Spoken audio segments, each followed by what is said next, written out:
Okay, let's picture this. We're in ancient Egypt. The sun is just starting to rise, casting this incredible golden light over everything. Life is bustling along the banks of the great Nile River, and right there, at the very heart of it all, is the palace of Pharaoh. I mean, this place is magnificent. Towering columns, polished stone that gleams in the sun. It is the absolute center of power for the entire known world.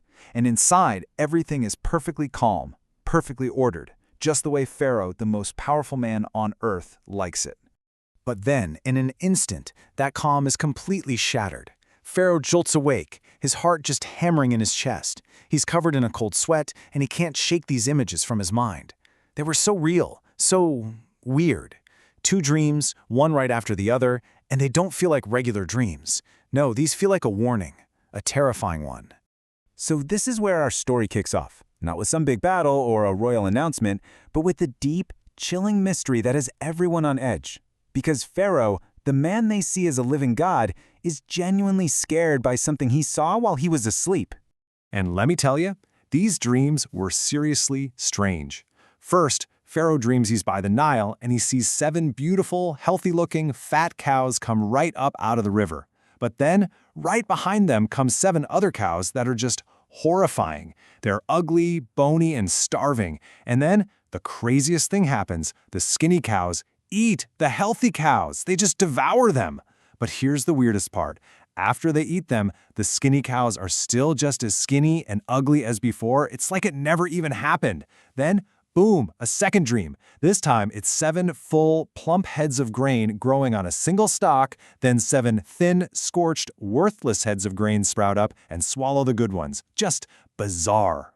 Pharaoh is, understandably, really shaken up, so he does what any king would do. He calls for his experts. Every magician, every wise man, every single scholar in the entire kingdom is brought before him. We're talking about the smartest people in Egypt. But, get this, nobody has a clue. They're all totally stumped. They throw out some guesses, but you can tell they're just guessing, and that just makes Pharaoh even more anxious. So there's this heavy, tense silence in the throne room. And right in the middle of it all, one guy, the chief cupbearer, feels this sudden jolt. It's like a flashback. A memory he had pushed way, way down for 2 long years suddenly comes rushing back. It's a memory of a young man he met in a dark prison cell and a promise he failed to keep. He steps forward, and you can imagine his voice is probably shaking a little bit. He looks at Pharaoh and says, "Today I remember my offenses. Basically, I messed up." He tells Pharaoh the whole story, how 2 years ago, when he was in prison, there was a young Hebrew slave who perfectly interpreted his dream and the dream of the chief baker, and everything happened exactly, to the letter, just like that young man said it would. That's all Pharaoh needs to hear. He doesn't waste a second. A command echoes through the palace. Get him. Suddenly guards are running. Orders are being shouted. There's this tiny glimmer of hope, and it's located, of all places, in the royal dungeon. And the next few moments are just a total whirlwind for Joseph. He's yanked out of the darkness of his cell and into the blinding sunlight. He's handed a razor to shave his beard, which was a really big deal because the Egyptians were clean-shaven, and it was a sign of respect. His dirty prison rags are torn off and replaced with clean, fine linens. And before he can even really figure out what's going on, he's being escorted into the throne room, standing right in front of the golden throne of the most powerful ruler in the world. So here's Joseph. He's been a slave, he was falsely accused, he's been a prisoner, totally forgotten. You'd think he'd be terrified, right? But as he stands there before Pharaoh, there is zero fear in his eyes. Instead, there's this calm, this quiet confidence that just doesn't seem like it's coming from him. Pharaoh starts to explain why he's been summoned, but Joseph says something absolutely incredible right away. He says, "It is not in me. God will give Pharaoh a favorable answer." Wow. He's immediately pointing away from himself. He makes it crystal clear that any wisdom he has comes directly from God. This one act of humility is so important. It tells Pharaoh and everyone listening to trust the message, not the messenger. So Pharaoh tells Joseph the whole story of the dreams, every disturbing detail. And as Joseph listens, you can just imagine the pieces clicking into place. He looks at the king and says, the 2 dreams aren't 2 different things. They are one. One single message. God is showing you, Pharaoh, exactly what he is about to do. And then he lays it all out. It's so clear. The 7 healthy cows and the 7 plump heads of grain, they represent 7 years of unbelievable abundance. We're talking record-breaking harvests, more food than anyone has ever seen. But Then come the 7 skinny cows and the 7 scorched heads of grain. They represent 7 years of a devastating famine that will hit right after the good years end. A famine so awful, so severe, that it will wipe out the memory of all that abundance. People will literally forget the good times ever happened.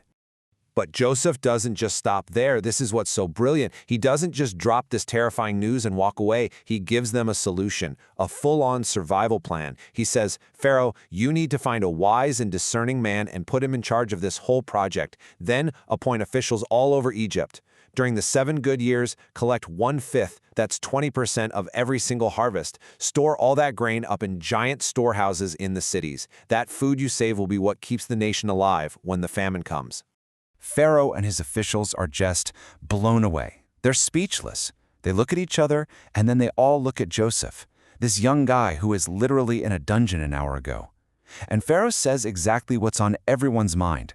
Can we find a man like this, in whom is the Spirit of God? I mean, is there anyone else on the planet who could do this job? The answer is obvious. What happens next is honestly one of the most amazing turnarounds you will ever hear about. The man who woke up that morning as a forgotten prisoner in a dark hole is about to become the prime minister of the entire Egyptian empire. Pharaoh takes his own personal signet ring, the ring that held the royal seal, the very symbol of his power, and he puts it on Joseph's finger. This means a decree from Joseph is now like a decree from Pharaoh himself.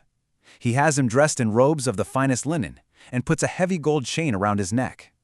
Then he has Joseph ride in the 2nd royal chariot, with guards running ahead of him, shouting, "Make way!" Just like that, in a single moment, Joseph goes from prisoner to the 2nd in command of all of Egypt. And so, at just 30 years old, Joseph's life is completely transformed. He's given a new Egyptian name, Zaphenath-Paneah, which scholars think means something like, God speaks and he lives. Pharaoh also arranges for him to marry Asenath, the daughter of a very powerful Egyptian priest. His old life of pain and suffering is gone, and this incredible new life of purpose is just beginning. And guess what? It all happened exactly as Joseph had predicted. The 7 years of plenty arrived, and the harvests were beyond belief. The land produced food in handfuls. Joseph was tireless, traveling all over Egypt, setting up the collection systems. They gathered so much grain that after a while, they just stopped counting. It was impossible. It was like trying to count the grains of sand on the seashore. And during these happy, productive years, Joseph and his wife Asenath have 2 sons. He names his firstborn Manasseh, which means making me forget, because he says, God has made me forget all my hardship and my father's house. He names his second son Ephraim, which means making me fruitful, saying, God has made me fruitful in the land of my suffering. You can hear his whole story of healing and gratitude just in their names. But then, just as planned, the 7 years of abundance came to an end. And just as the dream had warned, the great famine began. It wasn't just in Egypt either. It spread across the entire known world. And this dark shadow of hunger and despair started to fall over all the surrounding lands. The difference was just night and day. Because of God's warning and Joseph's brilliant planning, while other nations were starting to panic and starve, in all the land of Egypt there was bread. The plan had worked, the storehouses were full, and the nation was safe. So when the Egyptian people eventually ran out of the food they had stored for themselves, they started crying out to Pharaoh for help. And Pharaoh gave them one simple, powerful command. Go to Joseph. Do whatever he tells you. So Joseph opened up those massive storehouses and began to sell grain, not just to the Egyptians, but to people from all over the world who journeyed to Egypt, their only hope for survival. Okay, so what does this incredible story mean for us, right here, right now? Well, here is this week's Middo Challenge. Let's try to be a Joseph. See, Joseph didn't just see a problem and point it out. He didn't just say, hey, a famine is coming, good luck everybody. He saw the problem and then he created the solution. So this week, when you see something that needs fixing, maybe it's a messy room at home or an argument between friends at school, try not to just complain about it. Instead, think, what's one practical, helpful step I can take to be part of the solution? And then go do it. Because real wisdom isn't just about seeing what's wrong, it's about taking responsibility to make it right. And that leaves us with one last thing to think about. Joseph used the special ability that God gave him to save an entire nation. So what about you? What special gift or talent has God given you? It doesn't have to be big or dramatic. And how can you use that gift this week to help someone out? Thank you for joining us for this complete journey through the Pardes. We hope these ancient truths help you and your family improve your own dimensions this week. If you enjoyed this full chapter deep dive, please like, subscribe, and share which part of the journey touched your soul in the comments. We'll see you in the next chapter.